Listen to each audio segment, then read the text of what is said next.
How many of you guys are inspired by those people that you see? They say that they're gonna do something, and the next time you see them, it's done, and you're just like, holy, you actually did that. This is the law of creation. And I remember my first time ever realizing that there was an actual issue with me. I was living at the basement of someone else's grandmother's house. How many of you guys know Cardi B? Wiggle your hands. Cardi B. Awesome. So Cardi B's breakout song, Bodak Yellow, was actually created and done in our studio in Nassau County, Long Island. So when I mean like I was in the music scene, I was in the music scene. And we were all going out there, networking, going from studios to studios. All the legendary studios were all inviting pretty much Ashby. He was the producer of Cardi B. And because I had a close relationship with him and a few others, like we were all just invited exclusively to these areas and these events. And there I met this guy named Dylon Dilly. Weird enough, me and Dylon, we clicked instantly. It was crazy. So the next day, Dylon invites me over to his studio. So Bodak Yellow, Cardi B's song, was actually made in the basements of Ashby's mother's house. So when I mean like super underground, like that really turned big, like a bunch of these big artists right now came out from that basement studio. And Dylon is inviting me over to a state-of-the-art facility. How many of you guys ever went to somebody's house or store and you're just like, oh shit, God. How many of you guys ever done that before? Raise your hands. You're just like, man, I'm hustling backwards. I didn't even think this was possible. When I normally go to studios, it's normally a studio and apartment. Or like I'll go to the city, go to Platinum Studios. It's just like an office space. It's nothing spectacular. Dylon's studio was an entire warehouse in Long Island. It was massive. I'm like super impressed. There's Studio A, Studio B, Studio C, Studio D. There's people coming in and out. Like I'm just like, holy shit. And I was like, yeah, this is freaking awesome. So we started playing some music. Right, I played him some of my songs because he's been hearing from me from other mutual friends, which is again how we connected. He freaking loved it. You know, the greatest thing about certain musicians, some people we don't always steal. We help each other out. So he's like, help me out, giving me pointers. Hey, add some kick here, add this here, this here, this here, this here. Maybe put an ad-lib here. Like he was pretty much helping me make some of my songs a little bit more fuller, bring them more to life.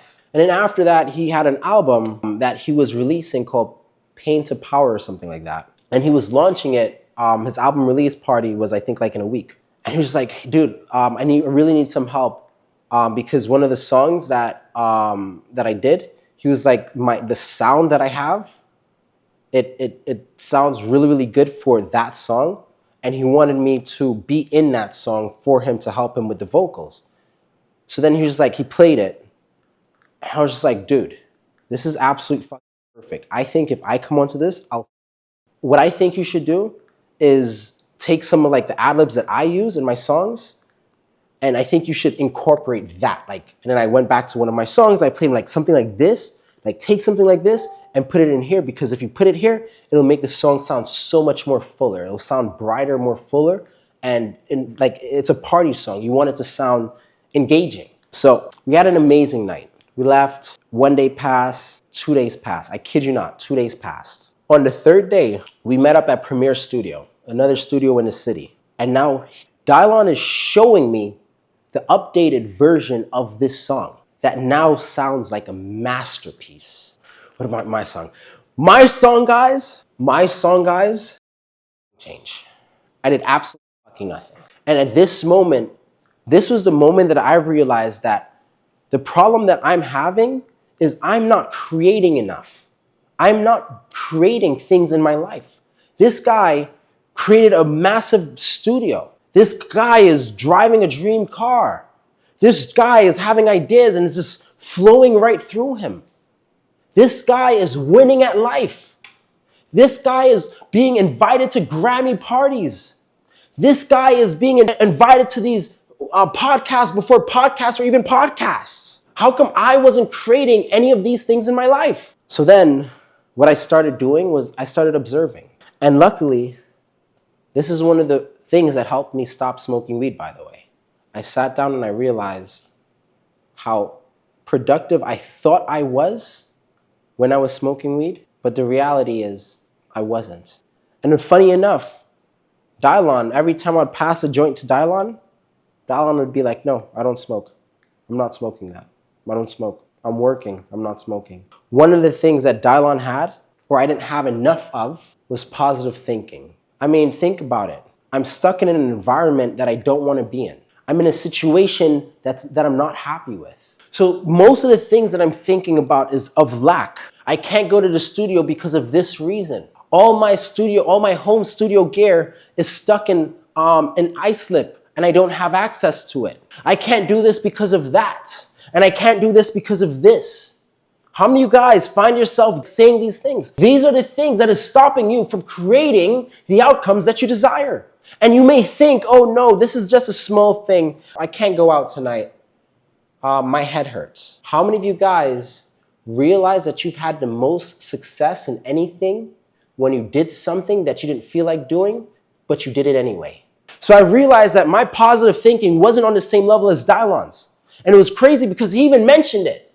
Bro, this is like one of the best things I've heard. You have this voice, you have da-da-da-da-da, right? Like you have so much time, you have so much talent. I'm like 40 years old, I'm 20 years older than you. Like you have so much to go for, you just have to keep going. Super positive guy. Second thing, I used to sit down and I used to smoke weed. Smoking weed works like this. I have this great idea. I'm going to smoke some weed and I'm going to do it. I'm going to commit to doing it. Then you go, you smoke your weed, then you get hungry, then you see something cool, and then you scroll around and you're like, oh, gotta go do this, gotta go back to this. And I used to go back picking up my music. Oh, there's a really cool person that just texted me. Let me respond. I gotta go get some Skittles because I got the munchies still. So I'm gonna go skateboard. Oh my gosh, I haven't skateboarded, I haven't done this trick in such a long time. Let me just go to the skate park really quick. Your mind is literally everywhere. You do every freaking thing. First things that come to your mind, and you're like, psh. You just want to do everything. No focus, no nothing. And then I was looking at Dylon. We were all smoking, and Dylon wasn't smoking. I was just like, dude, you don't want to smoke? It's like, no, I don't smoke any of those things. The second thing that I realized that that Dylon had that I didn't have is he set the correct intentions. You cannot set the correct intentions if your mind is not clear. If you are not laser focused, if you're on substances, drugs, alcohols, tobaccos, coffee sometimes, you are not going to be able to have the focus, sometimes even sugar and candies, right? You are not going to have the focus that is going to allow you to set the right intentions. And not only just set the right intentions, but see your intentions through. Some people, like me, I would set a bunch of intentions and I wouldn't even attempt to look back at my intentions. So I watched Dylon set his intentions. He said, Junior, we'll meet each other again in Premier Studio. Premier Studios in the cities, like 3 days. Remember I told you it was like a big music conference happening in the city. So in New York, it's like everyone and their mom was flying into New York for the music conference. So Dylon's like, hey, Dylon set his intentions. In 3 days, I'm going to have this thing done. In 3 days, I'm going to have this thing done with these edits, with these ad-libs, with these corrections, with this specific melody. He set the correct intentions. And I wouldn't know about what Dylon did with the last part, but obviously he did something. The third thing is going to be taking action. It's not just enough to set the correct intentions. You have to also be able to take the action. Because without the action, then what do you actually have? Nothing. Without the action, what do you actually have? I see so many people sit down and they say, hey, how many of you guys want to make $10,000 a month? With your hands? Law of creation. How many of you guys want to make $10,000 a month? If you do not follow the protocol, how can you have the creation? How can you have the outcome? It's impossible. It is literally impossible. I want you guys to go big. Go big, not small. And how do you go big? How do you create these big, audacious goals that we've never seen? Well, we need to first, again, start with a positive mindset, positive thoughts, positive visions. The next thing we need to do is we need to then set the correct intentions. We need to set the correct intentions. Having a positive mindset without the right intention means nothing. It means absolutely nothing. What is your goal? And last but not least, you have to be able to be willing to do the action necessary to accomplish that thing. The law of creation states that you can do anything that you put your mind to.